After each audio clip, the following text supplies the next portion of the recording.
नमस्कार मित्रों, हम आज ब्लॉगिंग यात्रा के माध्यम से, मैं देश दीपक जोशी, और आज मेरा जो आज का टॉपिक है वो यह है कि कैसे युवाओं में मन को पूर्ण रूप से किसी कार्य में लगाने की योग्यता को विकसित किया जाए। आज जो सबसे बड़ी बात है दोस्तों वो ये है कि हम अगर किसी युवा से मिलते हैं तो वो यही कहता है कि भैया पढ़ने में मन नहीं लगता, चाहते हैं कि कुछ अच्छा करें, कर नहीं पाते हैं, कुछ दिन व्यायाम करते हैं फिर छूट जाता है, कुछ दिन योग करते हैं फिर छूट जाता है। तो इसके पीछे मित्रों मैं आपको बोलना चाहूँगा कि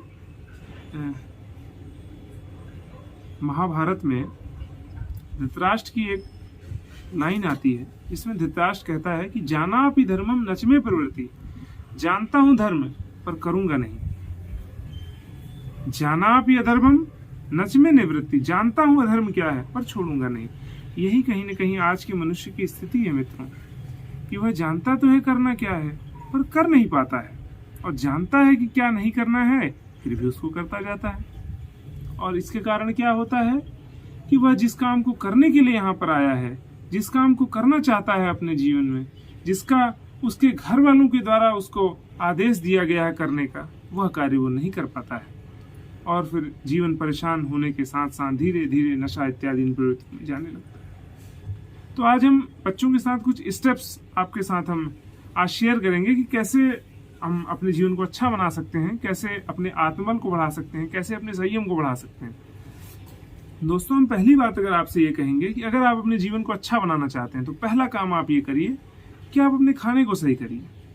खाने में सबसे पहला काम कि आप शाकाहार लीजिए, अच्छा भोजन कीजिए, ताजे भोजन को लीजिए, कच्चे भोजन की मात्रा अपने भोजन में बढ़ा दीजिए। कच्चा भोजन यानी जैसे आप सैलेड ले सकते हैं, आप बाजार से कोई मसाला नमक इत्यादि लेकर उस सैलेड पे डाल के उसको खा सकते हैं, और पर्याप्त मात्रा में आप सैलेड ले सकते हैं। आप नट्स ले सकते हैं जैसे मूंगफली का दाना और भुना हुआ चना, काजू, किशमिश, अगर आपकी फाइनेंशियल कंडीशन अलाउ करती है तो, और ऐसे अन्य अन्य चीज़ों को आप ले सकते हैं। तो भोजन अगर आप देखेंगे तो हमारे वैदिक शास्त्रों में कहा गया कि अन्नमय कोश ही जीवन में ऊंचा उठने के लिए पहला कोश है जिसका हमको ध्यान देना है। तो जब हमारा अन्न सही होगा, अन्न से ही हमारा मन सही होगा, हमारा शरीर सही होगा, हमारे भीतर आत्मा की ऊर्जा कार्य करने के लिए तत्पर होगी। जब हमारा भोजन अच्छा होगा तो सबसे पहला काम हमको ये करना है कि हमको अपने भोजन का ध्यान रखना है, क्या वो ऐसा भोजन तो नहीं है जो अभक्ष्य है। और उसके लिए 3 सूत्र आयुर्वेद ने बताए, हित भुक, मित भुक और ऋत भुक, यानी वह खाएं जो हमारे हित में है, कम खाएं यानी मित भुक, भूख से थोड़ा कम खाएं। आयुर्वेद कहता है कि आधा पेट भोजन, एक चौथाई पानी, 1/4 हवा। अगर इस सिद्धांत पे हम चलेंगे तो कभी बीमार नहीं पड़ेंगे। और ऋतुभुक यानी ऋतु के अनुकूल खाएं, जैसे जिस ऋतु में गुड़ खाना है उसी ऋतु में उसका सेवन किया जाता है, जिस ऋतु में ठंडी चीजों को खाना है उसी ऋतु में ठंडी चीजों को खाएं, अन्य किसी ऋतु में न खाएं। तो यह क्या है? यह है भोजन का ध्यान देना। तो अगर आप भोजन का ध्यान देंगे तो आप देखेंगे कि प्रारंभिक स्तर पे आपकी समस्या लगभग 40% रिड्यूस होकर 60% पे आ जाएगी। अब अगले चरण में आप क्या करें? अगले चरण में आप कुछ अच्छी पुस्तकों को अपने जीवन में शामिल करें। मित्रों, आप बड़े बड़े महापुरुषों को पढ़ेंगे तो वो देखेंगे कि अपने जीवन में उन्होंने पढ़ने को कभी नहीं छोड़ा। आप बड़े बड़े लोगों को देखेंगे कि वो पढ़ाई कभी नहीं छोड़ते। पर आप भारत में देखेंगे तो एक टेंडेंसी है कि आदमी बस जितना हम एग्जाम दे लें बस वही हमको पढ़ना है। मित्रों, उससे एग्जाम तो दे लेते हैं, नौकरी तो मिल जाती है, परंतु ज्ञान का अभाव रहता है। और जब ज्ञान का अभाव रहता है तो समस्याएं जो हमारे सामने आती है तो अकूत संपत्ति हमारे सामने पड़ी रहती है, पर हम उस समस्या के सामने नतमस्तक हो जाते हैं, हमको कोई भी समाधान उसका नजर नहीं आता। आप बड़े बड़े लोग देखिए, आज मनोचिकित्सक के पास जाते हैं, नींद नहीं आती है उनको। अच्छे पैसे वालों को, क्या किसी गरीब को नींद नहीं आती है? ऐसा नहीं है। अमीरों को नींद नहीं आती है, जो पैसा कमाते हैं उनके पास नींद नहीं है। आप ओल्ड एज होम देख लीजिए, क्या आपने देखा किसी गरीब में, देहात में, किसान का कोई माँ बाप जो है ओल्ड एज होम में गया हो?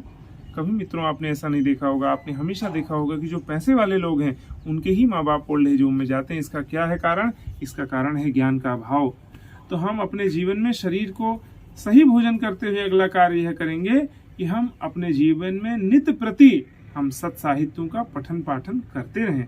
ऐसे सत्साहित्य हमको जो जीवन में ऊंचा बढ़ना सिखाते हों, ऐसे सत्साहित्य जो आदर्शों पे चलना सिखाते हों, ऐसे सत्साहित्य जो हमें यह सिखाते हों कि कष्ट का जीवन भी सहकर आदमी को सिद्धांत का रास्ता नहीं छोड़ना चाहिए। ऐसे साहित्य हमको जहाँ कहीं भी मिले हमको तत्परता से उनको पढ़ना चाहिए और ज्ञानार्जन करना चाहिए। महापुरुषों की जीवनियों को पढ़ना चाहिए। आप विवेकानंद जी को पढ़िए, आप रामकृष्ण परमहंस जी को पढ़िए, आप सरदार वल्लभ भाई पटेल को पढ़िए, आप गांधी जी को पढ़िए, आप पंडित श्री राम शर्मा आचार्य जी को पढ़िए, आप विनोबा भावे को पढ़िए, आप रमन महर्षि जी को पढ़िए।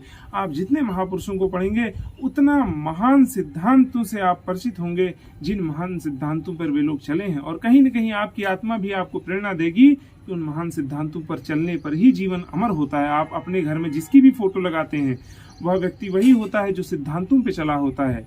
मुकेश अंबानी भारत में बहुत अमीर आदमी है, पर उनकी फोटो कोई भी अपने घर पे नहीं लगाता। हो सकता है उनके एम्प्लॉय लगाते होंगे, पर और कोई नहीं लगाता। क्यों? क्योंकि ये हमारी संस्कृति भारत की ऐसी है कि हम सिद्धांतों को और आदर्शों को ही हम, जब से हमारी संस्कृति डेवलप हुई, जब से हमारी संस्कृति हमको प्रमाण मिलते हैं उसके होने के, तब से हम यह देखते हैं कि वह संस्कृति और आदर्शों को जोड़ देती आई। इसके बाद तीसरा चीज, नित्य प्रतिदिन व्यायाम करेंगे। हमेशा एक नियम बनाइए कि कम से कम आधा घंटा व्यायाम करिए। पूर्ण रूप से एकदम पसीना आ जाए आपको। योग और व्यायाम, अच्छे अच्छे आसनों को देखो मित्रों, आप लोग जिम भी जा सकते हो, पर जिम जाने के जो मुझे दुष्प्रभाव व्यक्तिगत समझ में आए, मैं भी कुछ समय उसको अपने जीवन में लागू किया, पर मैंने देखा वहाँ इतना साउंड बजता है हैवी कि वो मन को बहुत दूषित करता है। जिस समय आपको शांति की आवश्यकता है उस समय इतना साउंड तेजी से बढ़ता है। और वहां पर क्या है, शरीर का भाव है कि हमारे शरीर में मसल्स आ जाएं, पर योग और आसन हमको इस ओर लेकर जाते हैं कि हमारा शरीर स्वस्थ हो जाए। हम कैसे ज्यादा से ज्यादा योग्यता के साथ काम कर सकें। मैं 2 नाम आपको बताता हूं, आप यूट्यूब में सर्च करिएगा। डॉक्टर बीबी गोयल, दिल्ली के हैं, नेचुरोपैथी के डॉक्टर। आप सदगुरु को खोजिएगा, आप NK शर्मा जी को खोजिएगा, और आप विश्वरूप राय चौधरी जी को खोजिएगा। आप देखिएगा कि ये सभी लोग कच्चा भोजन लेकर कितने मात्रा में स्वस्थ हैं, कई सालों से कभी बीमार नहीं पड़े और पूरे चैतन्यता के साथ 16 से 17 घंटे का अपने जीवन में काम करते हैं।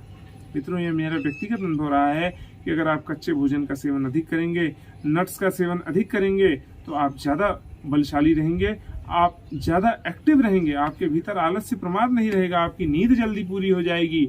अधिक मिर्चा, अधिक मसाला, अधिक तड़क भड़क चीजों को खाकर व्यक्ति पढ़ाई से दूर हो जाता है। आप जब नौकरी में आइएगा तब इसका विश्लेषण करिएगा कि आपको क्या खाना चाहिए शरीर के, परंतु अभी आप क्योंकि छात्र हैं तो मन की ऊर्जा को संग्रहित करने के लिए अच्छा भोजन, अच्छा व्यायाम और अच्छी किताबें, आप इन 3 चीजों को अपने जीवन में शामिल करिए। भोजन के लिए आपको कुछ विशेष नहीं करना है, भोजन के लिए तो आप वैसे भी मेहनत करते रहते हैं, बस आपको सही भोजन का चुनाव करना है। इसके साथ आपको काम क्या करना है, सिर्फ आप आधा घंटा व्यायाम करें, जिसमें प्राणायाम और आसन विशेष रूप से आप सीखें। आप रामदेव जी के वीडियोस देख लीजिए, कभी इस चैनल के माध्यम से भी आपको कुछ योगा के वीडियोस मिल जाएंगे। यूट्यूब में वैसे भी बहुत मटेरियल पड़ा हुआ है, आप देखिए। हमारा उद्देश्य कोई मटेरियल देना नहीं है आपको, या इस चैनल को बढ़ा देना, सब्सक्राइबर बढ़ाना नहीं। हमारा मेन काम सिर्फ यही है कि बच्चों में अच्छी चीजों का प्रचार प्रसार हो, बच्चे हमारे सही रास्ते पर चलें।